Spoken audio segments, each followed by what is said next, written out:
হরে কৃষ্ণ সবাইকে। আজকে আমি আপনাদের সাথে এমন একটি রেসিপি শেয়ার করব যেটা শীতকালে না হলেই নয়। তো নামটি হলো পালং পনির।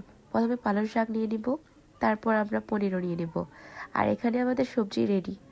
তো প্রথমে একটি কড়াইয়ের মধ্যে কিছুটা জল নিয়ে জলটা ফুটিয়ে নেব, তারপর কিছুটা নুন, তারপর আমাদের পালং শাকগুলো দিয়ে দেব।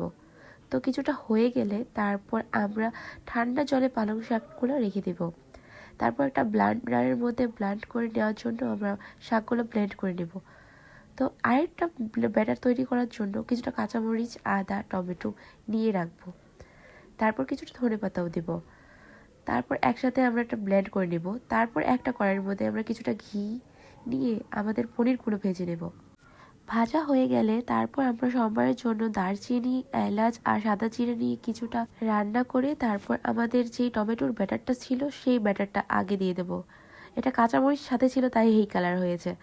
তো এখন এক্সট্রা হলুদ দিয়ে আবার আমরা রান্না করে নেব। তারপর আমাদের পালং শাকের ব্যাটারটা দিয়ে দেব। তো এরপর কিছুক্ষণ এইভাবেই নেড়ে চেড়ে আমরা দেখব একটা গ্রিন কালার টেক্সচার আসে। তারপর আমরা আমাদের পনিরগুলো দিয়ে দিব।